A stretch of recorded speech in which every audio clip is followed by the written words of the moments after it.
Assalamualaikum warahmatullahi wabarakatuh. Pada video ini akan dibahas mengenai teori atom. Tepatnya adalah teori atom Dalton dan teori atom Thomson. Materi ini secara khusus ditujukan pada peserta didik kelas 10 dan secara umumnya ditujukan kepada seluruh pecinta pendidikan dimanapun kalian berada. Sebagai pengetahuan prasyarat, ingat kembali konsep atom, molekul, unsur, dan senyawa yang pernah dipelajari di tingkat sekolah menengah pertama. Pengertian atom. Dunia sekitar kita terbentuk dari materi yang dapat mengalami perubahan seperti membusuk, berubah warna, dan berkarat. Terbentuk dari apakah sebenarnya materi? Bagaimana perubahan materi terjadi? Para pemikir masa lalu menduga bahwa materi tersusun dari suatu bahan dasar. Demokritus mengemukakan bahwa materi terbentuk dari partikel yang sudah tidak dapat terbagi, yang dia namakan atom. Jadi istilah atom itu pertama kali dicetuskan sama Demokritus. Pada abad ke-18, para kimiawan mulai melakukan pengukuran massa zat yang terlibat dalam reaksi kimia. Pada tahun 1744, Anthony Laurent Lavoisier menemukan bahwa dalam reaksi kimia tidak terjadi perubahan massa, yang kemudian disebut dengan hukum kekekalan massa. Ya. Berikutnya pada tahun 1799, Joseph Louis Proust menemukan hukum perbandingan tetap. Hukum ini menjelaskan bahwa unsur-unsur bergabung dengan perbandingan tertentu. Nah, berdasarkan berbagai penemuan pada masa itu, John Dalton merumuskan teori atom yang pertama, sekitar tahun 1803 sampai 1807. Postulat yang dicetuskan oleh Dalton diantaranya, setiap unsur terdiri atas partikel yang sudah tidak dapat dibagi, yang disebut dengan atom. Atom-atom dari suatu unsur adalah identik. Atom dari unsur yang berbeda mempunyai sifat yang berbeda pula, termasuk punya massa yang berbeda. Jadi menurutnya Dalton itu kalau unsurnya sama, maka massanya pun juga sama. Tapi kalau unsurnya beda, maka massanya pun juga beda. Atom dari suatu unsur tidak dapat diubah menjadi atom unsur lain, nggak dapat dimusnahkan atau diciptakan. Reaksi kimia itu hanya merupakan penata ulangan atom-atom, jadi kayak bongkar pasang kayak gitu ya. Senyawa terbentuk ketika atom-atom dari dua jenis unsur atau lebih bergabung dengan perbandingan tertentu. Penjelasan dari teori atom Dalton adalah sebagai berikut. Banyak partikel terkecil dari suatu zat di alam yang bukan merupakan atom tunggal, melainkan gabungan dari dua atau lebih atom unsur, baik dari unsur yang sama ataupun unsur yang berbeda. Nah, gabungan dari dua atom atau lebih yang berasal dari unsur yang sama atau berbeda, kita sebut dengan molekul. Apabila atomnya berasal dari unsur yang sama, maka molekulnya disebut dengan molekul unsur. Jika satu molekul tersusun atas dua atau lebih atom dari unsur yang berbeda, maka disebut molekul senyawa. Jadi ada molekul unsur dan molekul senyawa. Kalau atom-atomnya itu sama, molekul unsur. Kalau atom-atomnya itu beda, molekul senyawa. Sekarang coba kita state atau kita nyatakan gambar-gambar ini dengan istilah yang tepat. Nah, individualis dari bola-bola ini disebut dengan atom. Nah, karena ada dua, maka kita nyatakan dengan dua atom oksigen. Simbolnya adalah O. Nah, sekarang atom oksigen itu sudah bergabung ya, bergabung menjadi satu kesatuan dengan simbol O2. Nah, angka indeks 2 ini menyatakan jumlah atom yang ada dalam molekul tersebut. Karena jumlah atomnya 2, maka di sini indeksnya 2. Dan gambar ini kita state dengan istilah 1 molekul oksigen. Sudah bukan 2 atom oksigen ya, tapi sekarang kita state dengan 1 molekul oksigen, karena molekulnya sudah ada 1 sekarang ya, bukan lagi 2 atom. Bukan juga 2 molekul, karena ini cuma ada 1 molekul oksigen. Yang mana 1 molekul oksigen itu mengandung atau terdiri dari 2 atom oksigen. Let's see another example. Ini juga ada individualis bola-bola, berarti ada 2 atom hidrogen. Ketika bergabung, maka menjadi molekul hidrogen dengan indeks 2. Simbolnya H2. Kita sebut istilah ini dengan 1 molekul hidrogen. Nah, yang terakhir di sini ada 1 atom O dan 2 atom H. Disimbolkan dengan H2O. Hanya 2, O-nya 1. Ini merupakan molekul air. Nah, sekarang kita coba ya. Kita coba statekan lagi atau sebutkan lagi, kita istilahkan lagi. Ada berapa molekul yang ada di gambar ini? Nah, kalau pertanyaannya adalah ada berapa molekul, kita hitung aja molekulnya ya. Ini molekul pertama, ini molekul kedua, ini molekul ketiga. Ya, jadi seperti itu. Molekulnya ada 1, 2, 3. Nah, pertanyaan berikutnya, molekul unsurnya ada berapa? Molekul unsurnya itu berarti tersusun atas atom-atom yang sama ya. Berarti ada 1, ada 2. 2 molekul unsur. Molekul senyawanya ada berapa? Ada 1. Oke, itu mengenai molekul dan atom. Nah, pada perkembangan selanjutnya diketahui bahwa beberapa postulat Dalton kurang tepat. Di antaranya, ternyata atom bukanlah sesuatu yang undivisible atau yang tidak terbagi, melainkan terdiri dari beberapa partikel subatomik. Atom dari unsur yang sama ternyata dapat memiliki massa yang berbeda. Contohnya, ada atom karbon dengan massa 12 SMA. Jadi SMA itu nanti dijelaskan lebih lanjut, yaitu merupakan singkatan dari satuan massa atom. Bukan pakai kilogram ya, kalau massa atom itu kita pakainya SMA. Dan ada pula yang bermassa 14 SMA. Padahal keduanya berasal dari unsur yang sama. Mereka sama-sama unsur karbon, tapi ada C12, ada C14. C12 itu massanya 12 SMA, C14 itu massanya 14 SMA. Nah, ini bertentangan dengan postulat Dalton yang menyatakan bahwa unsur yang sama pasti punya sifat yang sama, termasuk massanya sama. Itu sudah tidak sesuai. Nah, berikutnya, dalam reaksi kimia, atom dari suatu unsur memang tidak dapat diubah menjadi atom unsur lain. Namun tidak demikian dalam reaksi nuklir. Ini ya, reaksi nuklir ya. Reaksi nuklir, di mana atom suatu unsur dapat diubah menjadi atom unsur lain. Jadi pendapatnya Dalton itu kurang tepat, karena bisa loh ternyata atom suatu unsur berubah menjadi atom unsur lain. Dalam reaksi apa? Dalam reaksi nuklir. Nah, oke. Nah, sekarang kita coba cek konsep dulu. Konsep recheck sebelum kita lanjut ke teori atom berikutnya. Lengkapilah titik-titik berikut. Lengkapilah titik-titik dalam kalimat berikut. Nah, ini udah ada suatu kalimat yang ada titik-titiknya. Dan kita diminta untuk memilih jawaban yang benar dalam tanda kurung ya. Oke, kita coba sama-sama. Menurut Dalton, bla bla bla adalah partikel terkecil yang menyusun materi. Coba apa jawabannya ya? Nah, jawabannya yang benar adalah atom. Atom adalah partikel terkecil yang menyusun materi.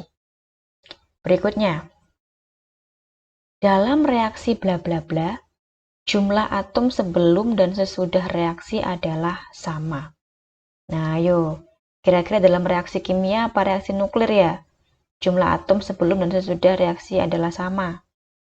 Jawabannya reaksi kimia. Oke, kalimat berikutnya.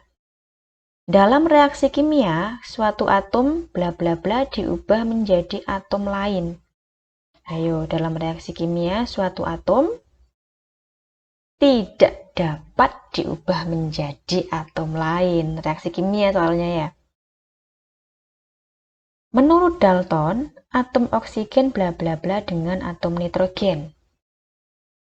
Nah, atom oksigen menurut Dalton berbeda dengan atom nitrogen. Bla bla bla terdiri dari atom yang sejenis. Nah, kira-kira apa nih kalau atomnya sejenis? Unsur apa senyawa?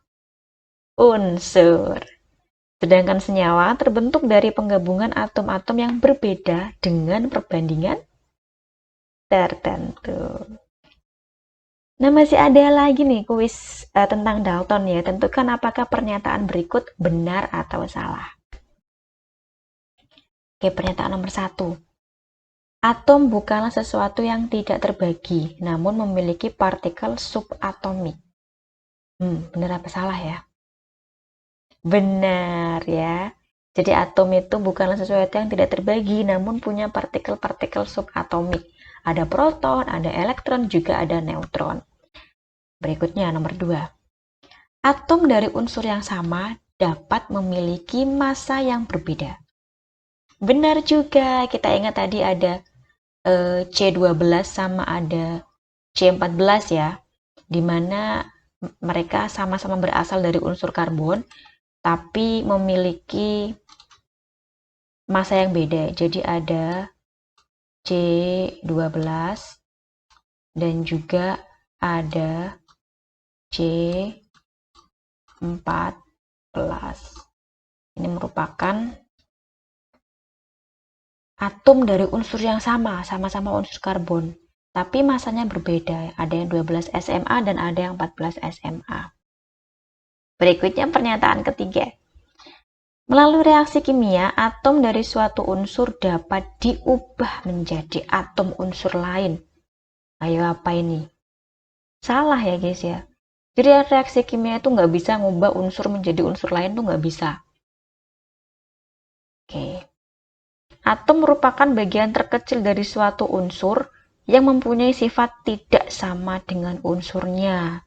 Pernyataan ini, udah saya jawab duluan ya, salah ya. Jadi, atom itu masih punya sifat yang sama dengan unsurnya. Itu jawaban yang benar. Berikutnya, dalam reaksi kimia, atom tidak dapat dimusnahkan, tidak diciptakan, dan tidak dapat diubah menjadi atom unsur lain. Saya highlight di sini reaksi kimia ya. Reaksi kimia. Benar apa salah? Benar. Oke, itu adalah kuis mengenai teori atom Dalton. Berikutnya kita menuju ke penemuan elektron dan teori atom Thomson. Happy watching! Penemuan elektron. Nah, gas diketahui menjadi penghantar listrik yang baik pada tekanan rendah dan tegangan tinggi. Ini sudah perbaikan dari pengetahuan kita sebelumnya. Kita kan dulu taunya gas itu isolator. Tapi ternyata gas itu bisa menjadi penghantar listrik yang baik dalam dua kondisi, yaitu tekanan yang rendah dan tegangan yang tinggi.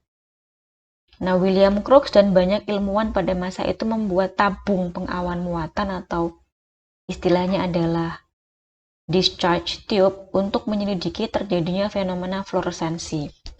Alat yang dipakai sama William Crookes dan kawan-kawannya itu kurang lebih seperti ini. Jadi ada suatu tabung, di mana tabung itu dilengkapi dengan pompa penghisap. Pompa penghisap ini bekerja dengan tujuan untuk mengurangi tekanan dari dalam tabung ini ya. Jadi supaya tekanan dalam tabung ini bisa dibuat rendah, serendah yang diinginkan. Lalu di sini ada tegangan yang tinggi, ya. Tabungnya terbuat dari kaca. Kemudian dihubungkan dengan dua elektroda logam bermuatan positif atau anoda, bermuatan negatif atau katoda. Nah, ketika tegangannya ini mencapai beberapa ribu volt dan tekanan dibuat sangat rendah, maka terjadilah fluoresensi. Fluoresensi atau perpendaran merupakan pemancaran cahaya oleh suatu zat ketika mendapatkan energi. Nah, pada kasus tersebut, energinya berasal dari aliran arus listrik yang mengakibatkan gas dalam tabung mengalami eksitasi. Energi eksitasi ini kemudian diserap dan dilepaskan kembali oleh tabung dalam bentuk pendaran cahaya. Jadi ini ya, fluoresensi atau perpendaran. Dia merupakan pelepasan energi dalam bentuk pendaran cahaya. Nah, energinya itu dari mana? Energinya itu berasal dari gas dalam tabung yang mengalami eksitasi akibat adanya aliran arus listrik. Ini adalah contoh percobaan discharge tube ya. Ada 3 gambar. Kita bisa lihat fluoresensi di sini menghasilkan pendar kehijauan. Kenapa kok pendarnya kehijauan? Karena dalam percobaan discharge tube ini dia pakai tabung yang dilapisi sama zinc sulfide. Ya, di sini kayak ada berkas ya, kayak ada berkas gitu. Dan ternyata berkas itu bisa berbelok kalau dikasih medan listrik. Seperti apa kesimpulan lebih lanjut mengenai percobaan discharge tube? Yang pertama, penempatan suatu objek di antara katode dan anode menghasilkan bayangan yang letaknya berseberangan dengan katode. Nah, seperti ini gambarnya ya. Jadi penempatan suatu objek, ini objeknya diletakkan di antara katode sama anode. Nah, ternyata ketika dinyalakan, di-on-kan, tegangannya di-on-kan, ada bayangan dan bayangannya itu berseberangan dengan katode. Nah, kalau bayangannya di sisi sebelah kanan, otomatis sumber cahaya atau sumber radiasinya itu berasal dari sebelah kiri. Nah, hal ini menunjukkan bahwa sinar yang di sini tadi itu merambat lurus dari katode menuju anode. Karena asalnya dari katode, maka diberi istilah dengan sinar katode. Nah, kalau misalnya kita naruh objeknya, kita pengen tahu ini ya, yang anode ya. Ya kita balik aja bayangannya di sebelah, kita balik aja objeknya di sebelah sini gitu misalnya. Nah, kalau misalnya di sebelah sini ada bayangan, ya berarti anodenya juga bisa menghasilkan sinar. Itu nanti ada di percobaan berikutnya ya. Nah, di sini percobaan yang sini itu fokus di sinar katode. Sehingga objeknya itu diletakkan di sini. Dan bayangannya ternyata berseberangan dengan katode. Bayangannya di kanan, berarti sumber sinarnya ada di sebelah kiri. Nah, berikutnya, sinar katode dapat memutar kincir. Kurang lebih seperti ini gambarannya ya. Dia bisa memutar kincir. Kalau ada sesuatu yang bisa memutar kincir, berarti itu ada energinya dan berarti itu merupakan suatu radiasi partikel. Sinar katode dibelokkan ke kutub listrik positif. Jadi ketika ada medan listrik diberikan kepadanya kayak gambar di slide sebelumnya tadi ya, sinarnya itu nggak lagi lurus ya guys, tapi dia belok. Nah, beloknya itu ke arah kutub listrik positif. Nah, sesuai dengan hukum Coulomb ya. Berarti kan kalau beloknya ke sini, otomatis muatannya berlawanan. Karena muatan yang berlawanan akan saling tarik-menarik, saling mendekat. Sehingga dapat disimpulkan bahwa partikel sinar katode bermuatan listrik negatif. Percobaan terus diulangi dengan kondisi yang berbeda, baik itu mengganti jenis gas ataupun mengganti jenis elektrode. However, hasilnya selalu sama. Nah, kesimpulannya adalah partikel sinar katode merupakan dasar penyusun atom. J.J. Thomson tahun 1897 itu nggak berhenti sampai di percobaan 4 tadi ya, tapi beliau juga menghitung besarnya simpangan sinar katode dalam medan listrik. Nisbah muatan terhadap massa atau E/M dari partikel sinar katode itu berhasil dihitung oleh Thomson 1,6 kali 10 pangkat 8 coulomb per gram. Kemudian, sinar katode itu disebut atau diberi nama dengan elektron. Selanjutnya di tahun 1909, Robert Millikan dari Universitas Chicago melalui percobaan yang dikenal dengan percobaan oil drop. Ya, we're not gonna talk about oil drop in this video. Beliau dapat menentukan muatan elektron atau E-nya itu sebesar 1,6 kali 10 pangkat minus 19 coulomb. Nah, dengan demikian massa elektron dapat dihitung. Bagaimana perhitungannya? Seperti ini ya. Thomson kan nemuin E per M-nya 1,76 kali 10 pangkat 8. Millikan menemukan E-nya 1,6 kali 10 pangkat minus 19. Nah, secara matematika, kalau E per M-nya tahu, E-nya tahu, maka massanya kan juga pasti tahu.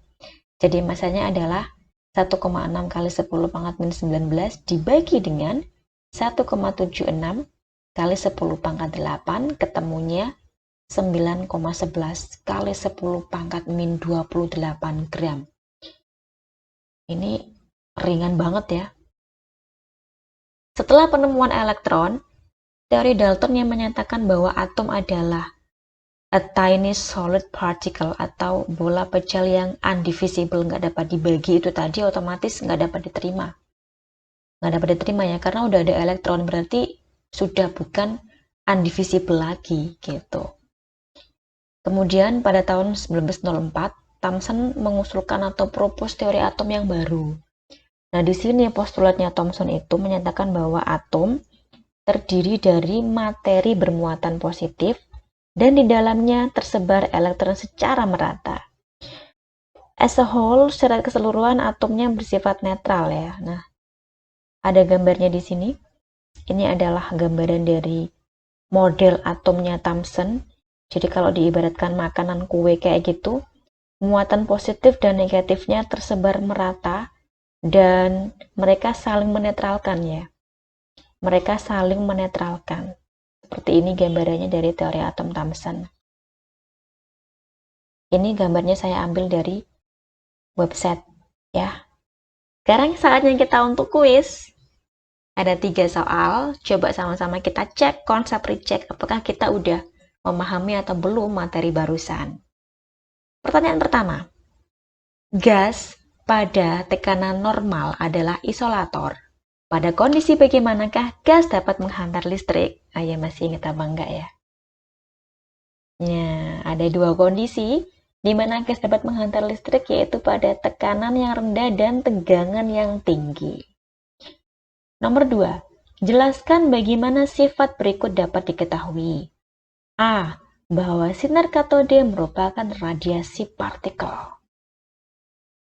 Nah, partikel itu dapat diketahui gara-gara sinar katode dapat memutar kincir.